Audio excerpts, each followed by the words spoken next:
In this video, we'll talk about importing PDF drawings in AutoCAD as native DWG files. So let's get started.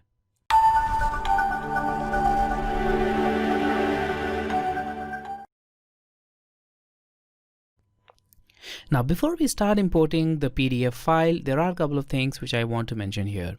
The first thing is unit. So you should set the proper unit of your drawing before you start importing it.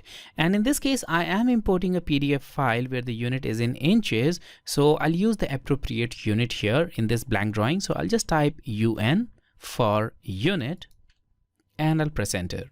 Now here I have already set the unit to architectural, but in your case, if it is not, if it's something else, change it to architectural. If you are obviously importing architectural file format, then precision, that's also up to you. I'm selecting a precision of 0 decimal places, and here is the unit which is set to inches. With that, I'll click OK.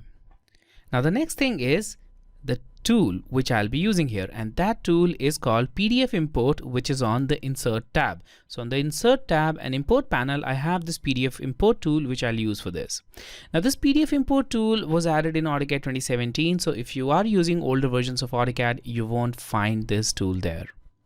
Now this tool will also work only with the vector files where your drawing is basically made with lines, and if you export your drawings using a CAD software like AutoCAD, then it will generate a vector PDF. So you can easily import these PDF files. But if you have your file in raster format, which are basically images like scanned images or images that you take from your cell phone, these images are generally in the raster format, and even if you have these files in PDF format, it's really hard to actually import it in AutoCAD and convert it properly.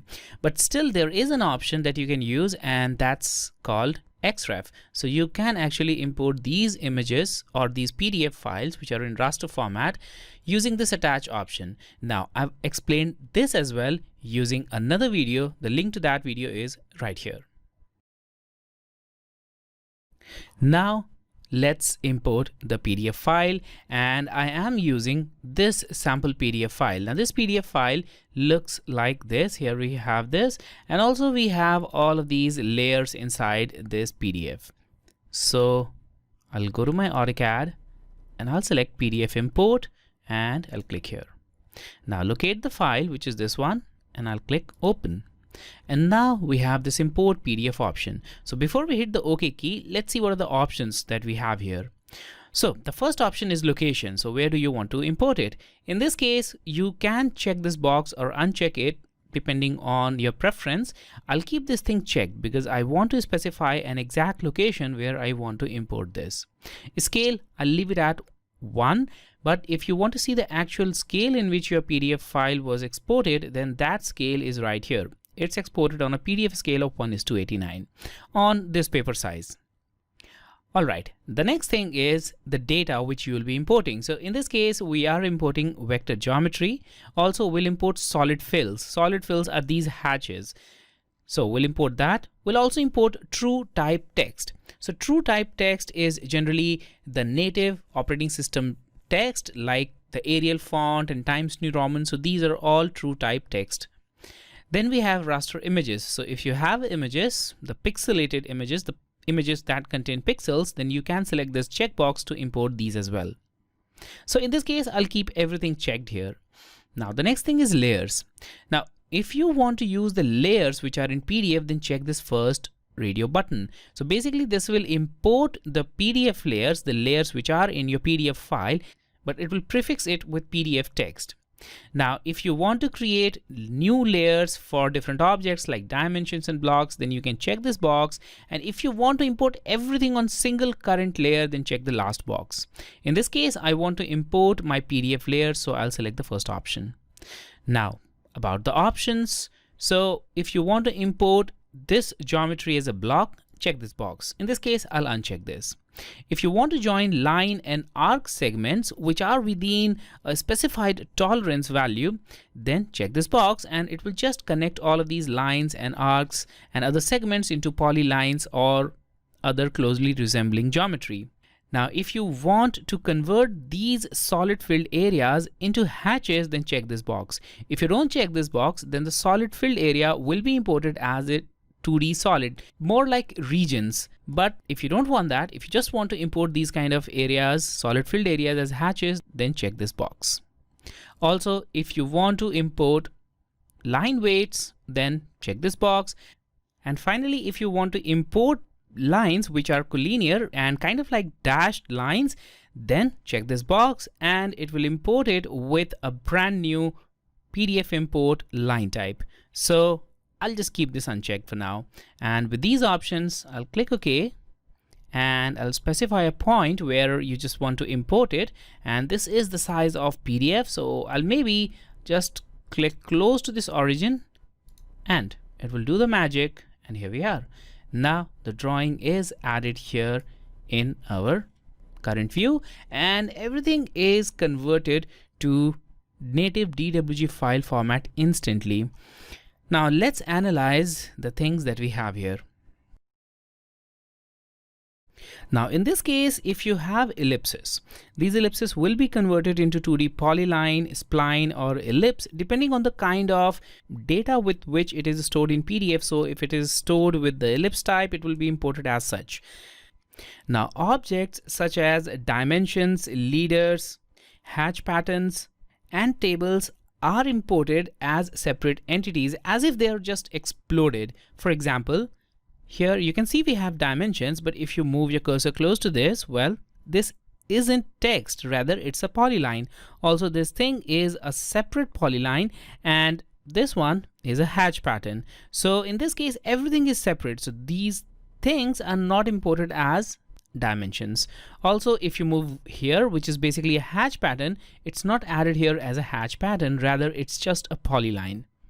Now, since we've already checked convert solid filled area into hatch, we now have this solid filled area as a hatch pattern. So if I select this, you can easily see that this thing is a non-associative hatch which has been added here. Also, all of these are simple hatch patterns. Now, these hatch patterns have 50% transparency added to it, and you can return this transparency back to normal simply by moving this slider here. So you can do that, but by default the transparency is added so that if there are any text entities or text added on the hatch, then it will become kind of clear with that background transparency.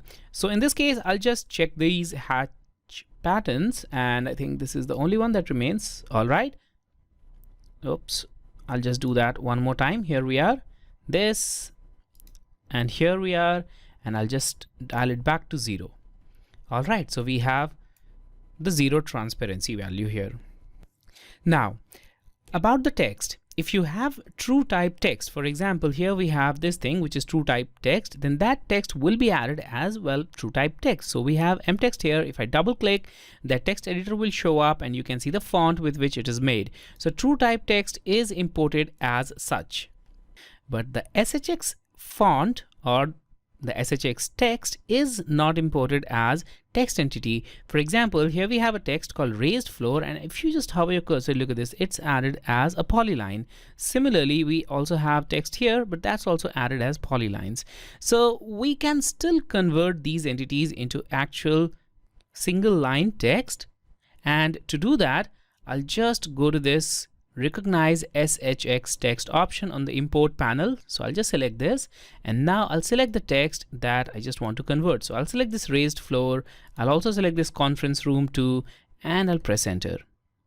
All right, so it did converted everything into SHX text, and you can see that here as well. So two text objects were created, two separate text objects, and the font used was simplex. All right, let's check it.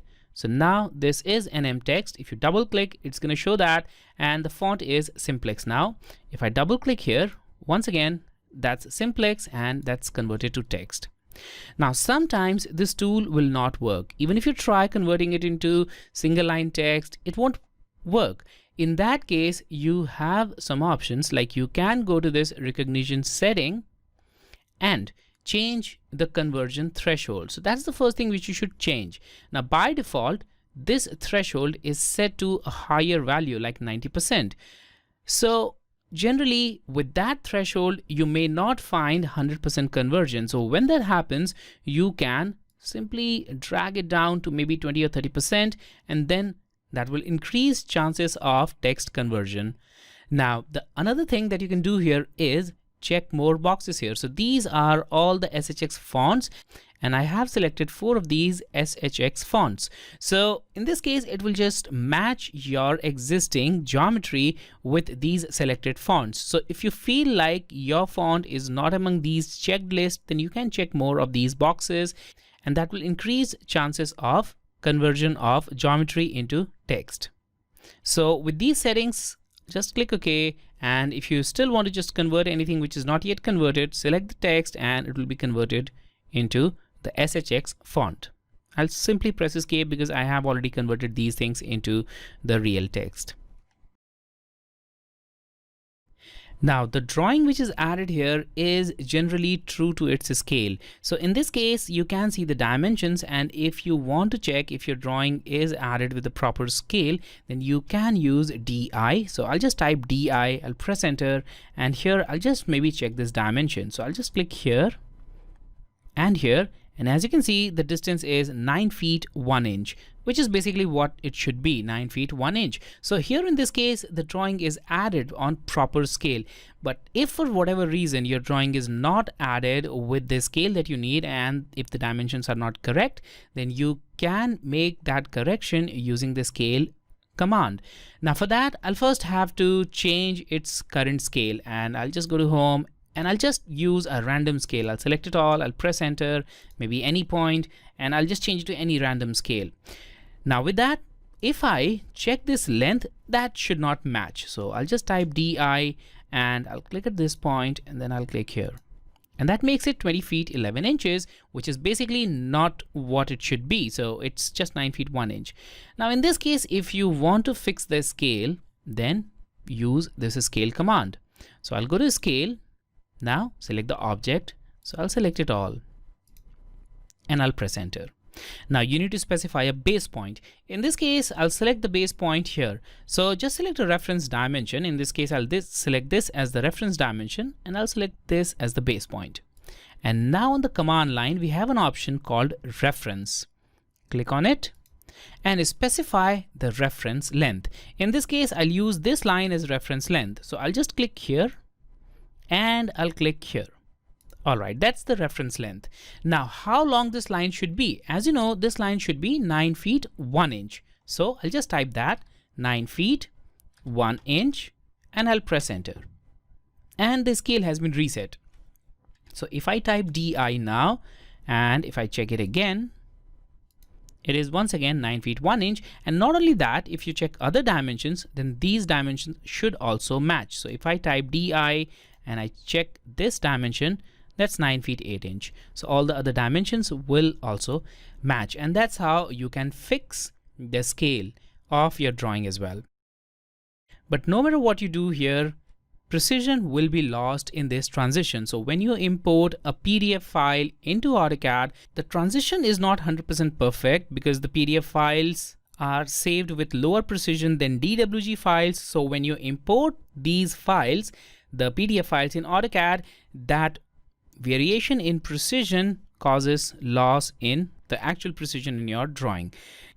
Now this loss of precision is much more visible in geometries such as the tangent points, endpoint of arc, and endpoint of rotated lines.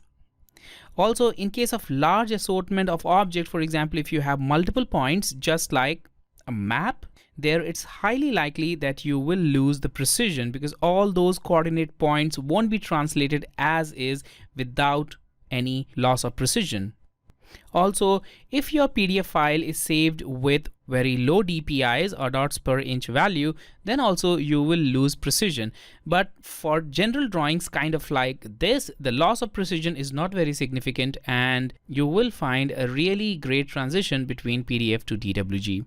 But still, you may need to do some cleanup work. For example, you may need to change these things into hatches, so you just need to clean it and add some hatches. Also, you may need to delete these dimensions and add your own new dimensions. So these are some of the cleanup works that you may need to do, but it's always better than nothing. So you have a layout here that you can start with, and you don't have a blank template to start from scratch. So that's obviously better than starting from scratch. And that was all about importing the PDF drawings in AutoCAD as native format.